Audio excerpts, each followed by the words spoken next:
주후 예수님 오신 이후 56년경에 고린도의 선교를 떠나고 진행 중이던, 그리고 고린도에 머물고 있던 바울의 로마 교회에 편지를 보내게 됩니다.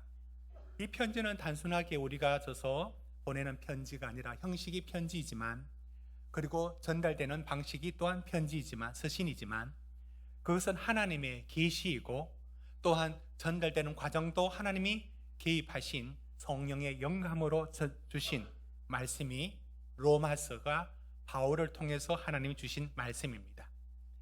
그런데 로마 교회는 베드로도 바울도 그들이 가서 세운 적이 없고, 어떻게 해서 생겼는지 우리는 추측만 할 뿐, 거기 어떻게 벌써 교회가 있었는지를 우리는 알 수 없지만, 바울은 그곳을 방문할 계획을 세우고 있었습니다. 그러나 그 계획은 잘 진행되지 않았고 결국 길이 막혔습니다. 여러분, 이제 오늘부터 로마서를 다루는데, 수요일 날은 로마서를 성경 공부로 다루고, 그 중에 한 주제의 말씀을 주일 날은 설교의 방식으로 다루려고 합니다.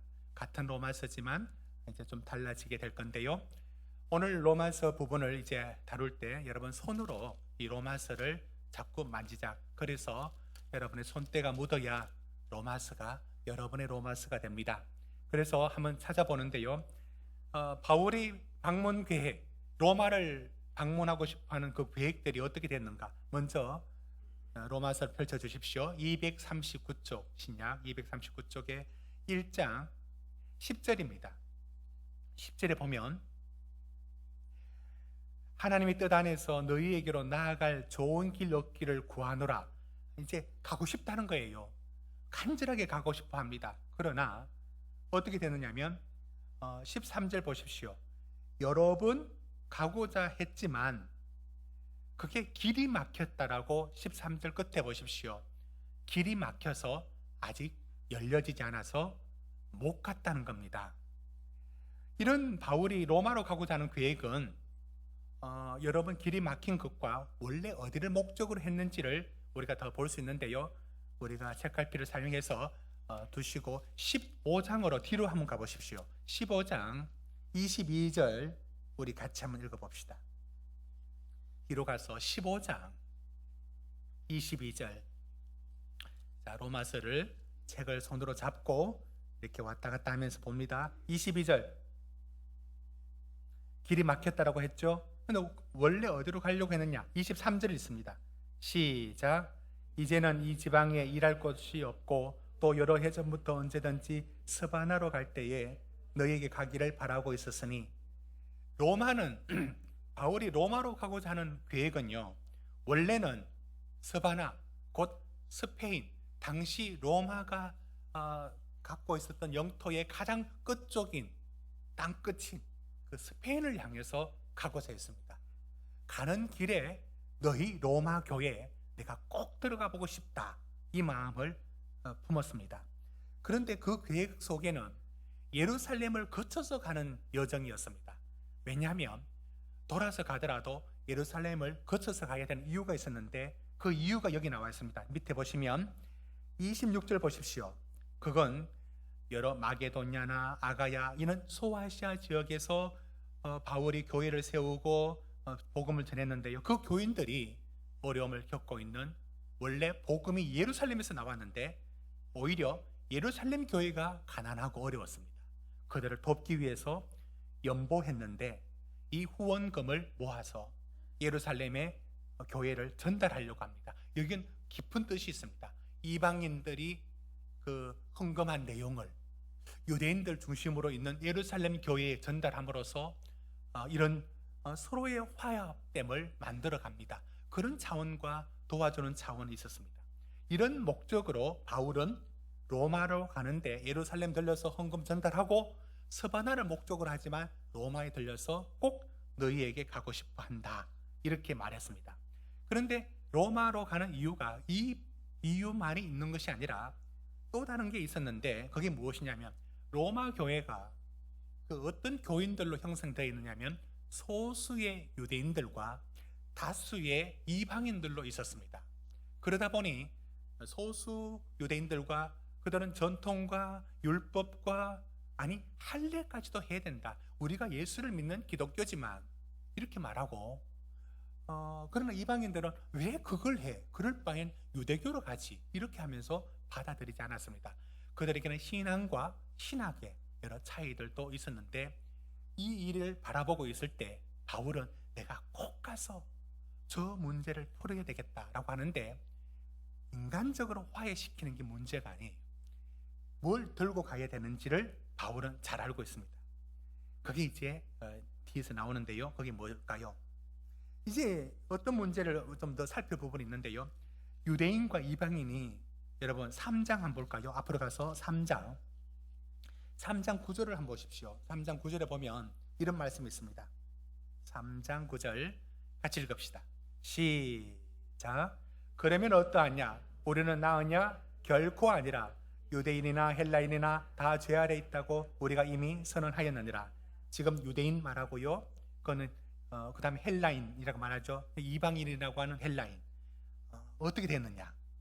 이 모든 일들이 이제는 전혀 새로운 기회를 맞이했다라고 말합니다. 뒤로 가서 2장 11절 보십시오. 2장 11절.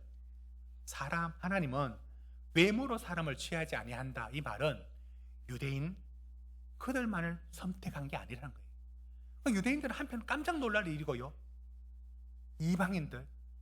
이방인들이 그러면 1등 시민은 유대인이고 2등 시민은 헬라인, 이방인이냐? 그게 아니고 하나님은 그 기준, 혈통이라든지 어떤 민족의 선택하셨지만 그건 이제 전혀 다른 세계로 접어들었다는 걸 말합니다. 이게 이제 바울이 이걸 어떻게 해서 전하려고 하느냐면은 자기가 설득하는 게 아니라 복음이라는 게 들어가면 이 모든 게 저절로 해결된다는 것을 바울은 알고 있습니다.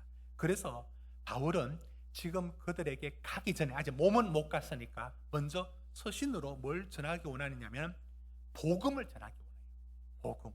복음이 가면 유대인과 헬라인의 문제 해결되고 복음이 가야 교회는 세워졌지만 그들을 견고하게 세울 수 있다는 걸 알기 때문에 바울은 복음을 전하려고 합니다. 여러분 다시 1장 1절로 와보십시오. 책을 너무 아끼지 마시고 이렇게 손으로 막 만지작하면서 성큼성큼 과감하게 만지십시오. 자, 로마서 1장 1절 보면 예수 그리스도의 종 바울은 사도로 부르심을 받아 하나님의 복음을 위하여 택정함을 입었으니, 이 한마디로 말하면 뭐 때문에? 복음. 그 복음을 뭐라고 말하냐? 하나님의 복음. 인간이 만든 어떤 게 아니라 하나님의 복음이라는 거예요. 하나님의 복음. 자, 이 하나님의 복음을 위하여 택장을 입었다. 내가 살아있는 이유는 복음 때문이다. 내가 존재하는 이유는 복음 때문이다. 이 말 하는 거예요. 그런데 이 복음이 어떤 것이냐? 1장 2절. 내가 지어낸 게 아니라 이미 하나님이 선지자를 통해서 말씀하신 것이다. 그런데 이 복음이 어떤 복음이냐면 3절. 그의 아들. 보셨죠? 이제 9절로 가십시오. 그래서 그 복음을 그의 아들의 복음이라고 말합니다. 바울은 이 복음을 어떻게 하든 그들에게 전하야겠다는 그 마음으로 가득 차 있습니다. 바울에게는 복음은 그를 가슴 벅차게 만들고 있는 그 무엇입니다. 여러분 16절 읽어봅니다. 준비하시고 시작. 내가 복음을 부끄러워하지 아니하노니 이 복음은 모든 믿는 자에게 구원을 주시는 하나님의 능력이 됩니다. 먼저는 유대인에게요 또한 헬라인에게로다. 여러분 이 표현이 그 수사적 표현인데 내가 복음을 부끄러워하지 아니한다 이렇게 말하니까 뭐 시시하게 들리는데요. 이게 무슨 말이냐면 내가 자랑하는 건 복음밖에 없다. 내가 최우선하고 가장 소중하게 여기고 내가 줄 수 있는 마지막 하가 있다면 이거다 라고 하는 최고의 선물, 최고의 자랑거리는 나는 이거다 라고 하는 게 복음이라고 말합니다. 왜냐하면 잘 보십시오. 이후로 계속 다뤄지지만 이제 오늘 우리 다시 한번 새롭게 봅니다. 그 복음이 뭐냐? 잘 보십시오. 그 설명은 어떤 중요한 어떤 말들을 떼버리고 필요한 부분들만 읽는 것이 한편의 설명이 됩니다. 잘 보십시오. 복음이 뭐냐? 구원을 주시는 하나님의 능력. 복음이 뭐냐? 구원을 주시는 하나님의 능력. 또 풀어갑니다. 구원을 주시는 하나님의 방법. 하나님의 유일한 구원 방법이 복음이에요. 다른 길을 열어놓은 적이 없어요. 이 방법으로만 구원을 해요. 그게 복음이라고. 이게 이제 그는 그걸 꼭 전하고 싶다, 이렇게 이제 말하고 있습니다. 이제 그런 다른 설명들 부분들은 앞으로 이제 계속 다뤄지는데, 제가 이제 말씀하고 싶은 부분은 바울은 얼마나 복음에 가득 차 있느냐, 어떻게 하든 이 복음을 전해야 된다, 이거 하나로 충만합니다. 그에게 복음은 가슴 벅찬 일이었습니다. 그래서 그 복음을 헬라어로 유앙겔리온이라고, 기쁜 소식이라고 번역을 했는데요. 여러분, 유앙겔리온이란 말을, 이 말이 어디서 나왔느냐면, 바울이 이 말을 선택할 때 유스라고 하면 또 그냥 좋은 소식, 이런 말도 비슷한 게 얼마든지 있을 텐데, 그걸 왜 유앙겔론이라는 그 기쁜 소식이라는 단어를 왜 유앙겔론에서 가져왔느냐면 이유가 있어요. 이 유앙겔론이란 그 말의 어원을, 유래를 찾아보면요, 그게 어디서 왔느냐면 예수님 오시기 전 한 500년 전에 어떤 일들이 이제 일어났고 여러 일들이 있었느냐, 여러 가지 있었는데요. 이런 말들이 이제 있었던 게 어떤 걸 배경으로 하느냐면, 여러분 페르시아가 그리스 아테네하고 전쟁이 붙었어요. 여러 전쟁이 있는데 그 중에 마라톤 평원에서 펼쳐진 전쟁이 있습니다. 하나의 페르시아의 동방을 뜻한 동방의 어떤 문화를 뜻하는 페르시아가 큰 패권을 갖고 작고 작은 이제 서양의 한 문화가 되는 그 그리스, 어느 나라가 이길까? 이게 이제 세계 판도를 바꾸는 전쟁이 일어납니다. 100대 1도 안 되는 엄청나게 페르시아가 컸고요. 그리스인 아테네는 힘이 없었습니다. 그런데 전쟁이 붙었습니다. 마라톤 평원이라는 곳에서 우리가 여기서 이제 거기서 그 소식을 전했던 사람들의 얘기가 42.195km 마라톤 거리가 됐다, 뭐 그런 여러 얽히고 또 맞는 얘기가 있고 틀린 얘기 있는데 그거 접어두고 거기서 유리한 건 사실이에요. 그런데 그 소식이 이런 거예요. 기쁜, 앙겔리온, 엥겔, 뭔가 비슷한 그 어원이 나오죠. 천사가 전한 기쁜 소식. 이게 뭐냐? 전쟁에 가서 패할 줄 알았는데, 그러면 여기 지면 여기는 저절로 다 죽는 거예요. 사느냐 죽느냐, 그 소식을 애타게 기다리고 있는데 뛰어와서 전하는 그 사람이 뛰어와서 전하고 있는 거예요. 마지막 저 무슨 소식을 갖고 올까? 저 사람이 어떤 소식을 갖고 올까? 막 이러고 있는데 와서 우리가 이겼다, 우리가 승리했다 라고 할 때 와 하면 일어나는 거, 그게 그 기쁜 소식, 그걸 전할 때 그 천사의 소리, 기쁜 소식, 그게 유앙겔론이에요. 바울이 느끼는, 그래 내가 갖고 있는 내가 이 복음, 이 소식을 어떻게 표현할까? 유앙겔론으로 표현했어요. 이 얼마나 가슴 벅찬 내용이냐. 이 내용으로 바울은 온통 그가 느끼고 있습니다. 자, 그런데 바울이 느끼는 복음은요, 그 복음의 핵심이 뭐냐? 여러분 다시 한번 보시오. 1절 한번 보십시오. 하나님의 복음이라 했죠. 하나님의 복음, 인간의 복음이 아니에요. 인간이 만든 뉴스가 아니에요. 하나님이 하신 일이에요. 그런데 그 일이 전적으로 누구와 관련돼요? 2절부터 아들, 3절 아들이죠. 계속 아들이에요. 그래서 9절에 아들의 복음이라고 말합니다. 무슨 말씀이냐면, 여러분 불교는 부처가 계시지 않아도, 또 부처가 돌아가셔도 문제 없어요. 왜냐하면 부처의 가르침을 받으면 돼요. 유교도 종교일 수도 있고 종교와 윤리 중간이 유교지만, 그렇지만 유교도 종교로 볼 때 공자가 안 계셔도 그의 가르침으로 충분합니다. 전혀 하자 없습니다. 그러나 성경에서 말하는 기독교에는 복음이 뭐냐를 설명하고 있는데요, 기독교에서는 이 한 분이 빠지면 가르치는 거 그거 기독교가 아니에요. 그게 기독교가 아니라는 거예요. 성경이 말하는 기독교는 뭐냐면 오직 한 사람에게 집중됩니다. 그게 예수 그리스도라는 거예요. 전적으로. 그래서 바울이 말하는 복음은 전적으로 예수, 하나님께서, 성부께서 그의 아들을 통해서만 이루어 놓으신 것, 그 무엇, 그게 뭔데? 그게 복음이라는 거예요. 그 소식을 전하는 거예요. 그게 뭔데? 바울은 그 복음 안에 모든 답을 다 찾습니다. 모든 게 들어있다는 겁니다. 여러분, 빌립보서 3장 8절에 이렇게 말합니다. 빌립보서 3장 8절에 저 말씀을 한마디로 말하면 예수 외에는 없더라. 나 다른 거 내 많이 배워봤다. 다른 거 그거 비교할 수 없더라. 그게 배설물로 표현한 거예요. 빌립보서 2장 10절 보십시오. 하나님이 오직, 빌립보서 2장 8절, 2장 10절, 모든 것을 예수 안에서 모든 걸 다 이루었다.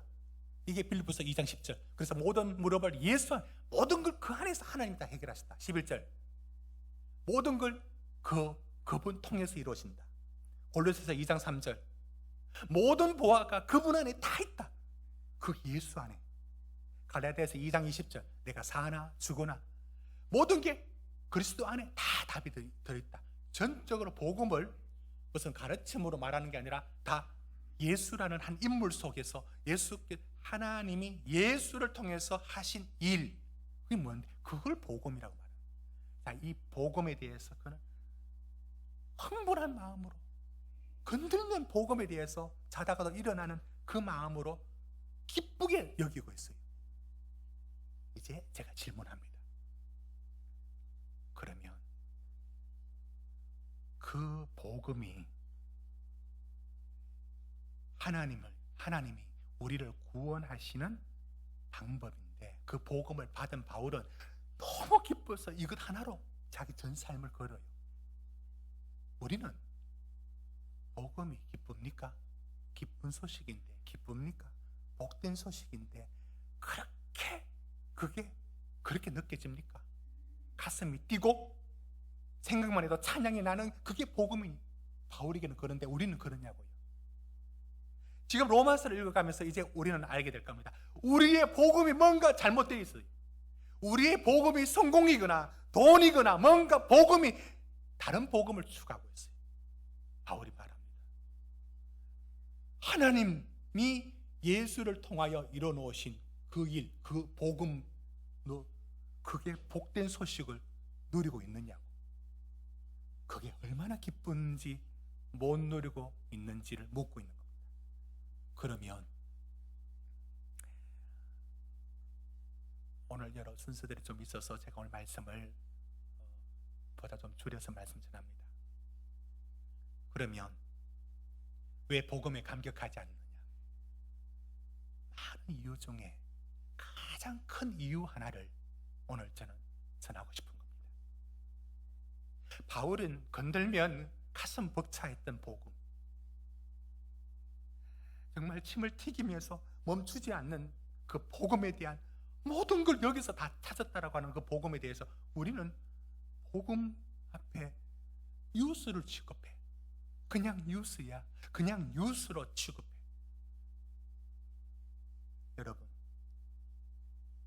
어떤 사람이 너무 살기 힘들어 엉뚱한 생각해서 그만 살려고 하고 있었어요. 그 친구가 이 일을 그만두고 그 절망하고 있는 그 친구한테 몇몇 채를 붙들고 설득하고 같이 있고 어떤 문제를 해결해 줬어요. 그런데 마음을 돌이키게 되었고요. 살살 시작해서 다시 일을 하게 되었고, 시간이 지나서 그 일이 잘 되었어요. 그 사람은 어떤 마음을 가지느냐면 내 친구가 보통 친구가 아니다. 나를 살렸다는 친구예요. 그러니까 그 마음으로 얼마나 고맙게 여기는지 모릅니다. 내 생명 같은 친구다. 네 아니면 내가 어떻게 되는지 모른다. 이렇게 여깁니다. 그런데 이런 경우는 어떨까요? 도와줘도 좋고 정 바쁘고 그러면 안 도와줘도 좋은데 도와준 거예요. 그 도움을 받으면 고맙죠. 그러나 고마울 따름이죠.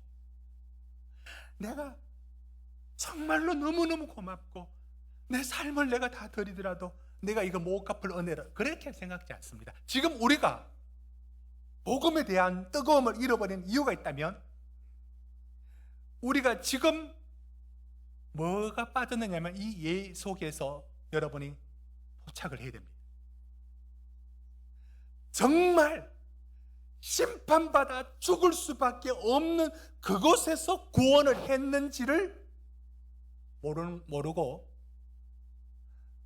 가만 놔놔도 잘 살고 종교 하나 얻었으니까 더 마음 평안해서 좋고 이렇게 살다가 다 끝나는 거지 여러분 바로 이 차이예요. 이 차이 때문에 다시 한번 보십시오. 16절 복음은 구원을 주시는 하나님의 능력, 하나님의 방법이에요. 그런데 그 구원이 하나님 아니라도 예수의 십자가 아니라도 구원받을 수 있다라고 여겼던 사람에게는 그게 복음이 됐습니까? 그 대단한 겁니까? 지금 우리가 뭔가 놓치고 있다면 복음을 지식적으로는 이해하고 말로 설명도 가능하지만 뭘 놓치고 있느냐면 당신이 그거 아니라면 구원 어디서 구원받은 이가 못 받았으면 심판받아 그 죄 때문에 죽을 수밖에 없었던 그 자리가 어떤 자리인지를 모르고 마음속에 뭐냐면 나름대로 착하게 살았고 이렇게 살다가 끝나는 거지 지옥이 어디 있어? 응? 그냥 심판이 어디 있어? 그냥 이렇게 사는 거지. 이런 사람에게 하나님의 진노와 하나님의 심판과 이게 2장부터 나올 겁니다. 그럴 때 그럴 수밖에 없는 우리들이 구원을 받았다. 구원은 알아. 근데 어디서 받았는지는 몰라. 여기서 구원의 감격이 사라지는 자리가 구원의 그 부푼 풍선이 바람이 픽 빠지는 자리가 바로 이 자리라는 거예요. 여러분 저는 이 부분을 오늘 나누고 싶은 겁니다. 마태복음 15장에 어떤 얘기가 있느냐면 한 여인이 예수님이 이방인 지역으로 들어갔어요. 두로와 시돈으로. 거기서 복음을 전하러 가셨겠죠. 그런데 한 여인이 쫓아오면서 뒤에서 예수를 부르는 거예요. 다윗의 자손이에요. 많은 이방인들이 예수님을 다윗의 자손으로 부릅니다. 뭔가 거리감이 있죠. 왜 이 예언이 찾아왔느냐면 자기 딸이 귀신이 들려서 죽게 된 거예요. 예수님 보고 도움을 구하는 겁니다. 근데 예수님이 이 소리를 분명히 듣고 있는데도 들은 척도 않고 계속 앞으로 가는 거예요. 제자들이 말합니다. 저 소리가 나는데 스승님 뭘 어떻게 하든지 돌려보내든지 하라는 거예요. 예수님 데리고 다니고 계속 갑니다. 그 여인이 다시 소리치면서 다가옵니다. 그때 예수님 이런 말합니다. 나는 이스라엘 유대인 내 잃어버린 자들 위해서 왔다라고 말합니다. 이게 무슨 말이냐면 너희들 때문에 온 게 아니라는 거예요. 아니 그럼 예수님 왜 두로와 시돈 지역 왜 갔습니까? 그 왜 갔느냐고요. 지금 예수님은 한 여인을 시험하고 있습니다. 뭔가 도전하고 있어요. 거기까지 가볼까요? 이 얘기 이래 됩니다. 그래서 그 여인이 이제는 예수님 길을 가로막듯이 앞에 와서 절을 딱 하면서 나를 제발 좀 도와달라는 거예요. 예수님이 한 수 더 강도를 높인 말을 합니다. 자녀의 떡을 개들한테 주는 사람이 있더냐? 이렇게 말해요. 무슨 말인가? 앞뒤에 얘기 맞추면 다 알죠. 뭐로 취급하고 있습니까? 나는 너희들한테 줄 게 없다는 거예요. 그때 그 여인이 이 상황을 이렇게 파고들죠. 마태복음 15장 27절 한번 보십시오. 이렇게 되어 있습니다. 주여, 말씀 띄워주십시오. 주여, 올소이다마는 개들도 제 주인의 상에서 떨어지는 부스러기를 먹나이다. 여러분, 그때 예수님 말씀합니다. 더 믿음이 크도다. 예수님이 이걸 끌어낸 거죠. 적시로 그 딸이 낳았고 그 믿음이 크다라고 칭찬을 합니다. 여러분, 저는 이 말씀을 읽으면서 이 여인의 믿음을 보여주는 것만이 아니라 사실 하나님께 도움을 구하는 사람이 마땅히 하나님이 그 도움을 여러분 주셔야 될 그 요구할 권리가 우리에게 있는지 부분을 한번 생각해 보셨습니까? 이거 구하면 당연히 얻어야 되는 것일까요? 저는 이런 생각들이 지난 몇 달간 제 속에 있었습니다.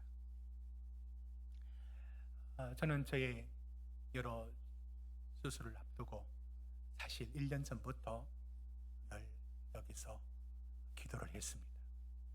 새벽에 짧게라도 늘 기도하여서 하나님 교회에 피해를 끼치지 않고 20일 한 달 안에 다 깨끗이 끝나게 해주십시오 라고 기도를 했고 그런 맞는 기도를 해왔습니다.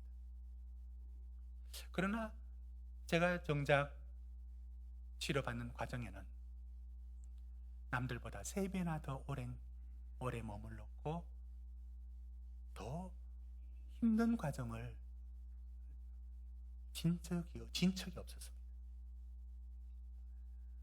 저는 성도님들께 문자와 여러 전화를 통해서 이런 말을 들었습니다. 목사님, 뭘 걱정해요? 하나님이 다 고쳐주시는데 저보다 믿음이 다 좋았다고 느껴집니다. 믿음은 제가 제일 없죠. 언제 성도님들은 믿음이 어떻게 그렇게 좋으신지 그 속에 이런 게 깔려 있습니다. 기도했고 저렇게 많이 기도하고 목사님이 그렇게 나쁜 짓 하고 산 사람도 아니니까 하나님 고쳐주시겠죠. 이 말 속에 저를 위로하는 말을 그대로 받아들이고 제가 그 말을 비판하는 게 아니라 그게 제 안에도 제 마음에도 뭐가 있었느냐면 하나님, 우리가 남입니까? 제가 이게 한두 번 부탁하는 것도 아니고 1년간 작전 기도 드린 것 아닙니까? 수많은 성도들이 기도하고 가장 쉽게 깨끗이 빨리 끝나야 될 문제 아닙니까? 이게 제 요구사항이었어요. 근데 이 요구사항은 어떤 마음의 밑바닥에서 나오느냐면 하나님, 남들 믿지 않는 어떤 사람보다 저는 더 쉽게 모든 게 끝이 나야 그게 하나님의 은혜 아닙니까? 라고 할 때에 그게 믿음처럼 보이지만 속에는 나는 그걸 주장할 권리가 있듯이 여겨졌어요. 맞지? 하나님은 털어주셔야 될 의무가 있고 나는 그걸 요구할 권리가 있고 하나님 제가 이게 남입니까? 잘 알잖아요. 지금 잘 하시면서 왜 이러십니까? 그러나 남들은 한 달 안에 다 끝날 일을 석 달을 아니 지금도 아직 남은 문제를 두고 저는 여전히 있습니다. 저는 이 뜻에 하나님이 무엇인가 하시고자 하는 그 뜻이 있다는 사실을 붙들고 있습니다. 그러나 지금 제게 확고하게 잡힌 건 없어요. 그렇지만 낫게 하시겠죠. 그러나 제 속에 지금 어떤 부분들이 제가 회진 때마다 들었던 절망들과 제가 성도들에게 낱낱이 말할 수가 없는 많은 일들을 겪었습니다. 제 오른쪽에는 바늘 주사를 꽂을 곳이 없을 만큼 수백 번 바늘질을 해서 멍이 다 들어 있었습니다. 그러면서 제가 늘 하나님께 요구했던 사항들이 있습니다. 하나님 들어주셔야죠. 어느 아침 말씀을 묵상하면서 알게 되었습니다. 하나님이 선하게 인도하시지만 내가 주장할 권리거나 내가 기도했다는 시간과 많은 사람이 기도하는 것과 내가 주님 앞에 무슨 일을 했다는 것이 이유가 되어서 당신 앞에 기도하는 이 내용이 뭔가 얻을 수 있는 자격을 가진 자처럼 여겼던 모든 것들이 틀렸다는 것을 알았습니다. 하나님이 노하면 어떤 것도 받을 수가 없어요. 그런데 자격이 있어서 구하는 게 아니라 하나님이 아무 자격 없는데 주시는 거예요. 구원이 우리가 어떤 데서 얻은 구원인지를 모르고 있어요. 은근히요, 우리 말하지 않아도 은근히요, 솔직하게 말하면 다 있어요. 그래도 하나님 뭐 십자가까지 난 없어도 구원 받는다고, 나 뭐 이렇게 대충 이렇게 이렇게 살면 되지 않느냐고 다 이러고 있는 거예요. 당신이 십자가 아니면 죽을 수밖에 없고 당신이 하나님의 진노와 심판으로 죽을 수밖에 없는데 하나님이 구원하셨다는 걸 모르고 있어요. 그래서 그 구원이 어떤 가격인지를 몰라 우리의 감격이 식어지는 자리가 있다면 그겁니다. 그러므로 구원이 무엇이냐를 지식적으로 알아가는 과정이 아니라 이제부터 2장부터 여러분은 이제 살펴갈 겁니다. 다음 시간에 내 죄가 얼마나 깊은지, 하나님은 그 죄를 반드시 심판할 수밖에 없는지, 그런 우리를 명확하게 설명을 내가 깨달아졌고 알아야 거기서 구원하신 하나님의 은혜가 왜 감격인지를 알아갈 겁니다. 이 과정들을 우리가 이 말씀을 로마서를 읽어가면서 우리는 이제 찾아갈 것인데, 오늘 말씀 속에서도 기억하십시오. 우리가 무슨 자격과 무슨 권리가 있는 것처럼 여기지 마십시오. 우리는 세상에 가장 악하고 나쁜 그 사람의 행동, 저런 나쁜 놈이라고 했던 그 행동들이 우리는 그렇지 않다고요? 예, 그렇지 않아요. 그러나 우리 속에 죄성은 그대로를 반복하기에 부족함 없을 만큼 충분히 이 안에 버글버글 끓고 있어요. 그래서 심판받아 우리는 죽을 수밖에 없습니다. 그런 우리 자신을 값없이 구원하시는 하나님의 은혜가 무엇인지를 배워가는 시간 속에 하나님의 은혜의 깊이가 회복되기를 주의 이름으로 축원드립니다. 우리 같이 한번 기도하겠는데 제가 기도하겠습니다. 하나님 아버지, 우리가 알게 하소서. 복음이 복음으로 들리게 하시고 이 복음으로 내 전 삶의 답을 여기서 찾을 수 있게 하여 주시옵소서. 복음이 식어져 버리고 그 열정이 식어져 버리고 복음의 뜨거움을 잃어버렸다면 내가 어떤 존재였는지, 왜 벌레 같고 왜 지렁이 같은 존재였는지 그 현실을 내 안에서 철저하게 보게 하옵소서. 그리하여 그 구원의 감격을 회복하는 로마서의 읽기가 되게 하여 주시옵소서. 예수님 이름으로 기도드립니다. 아멘. 우리 함께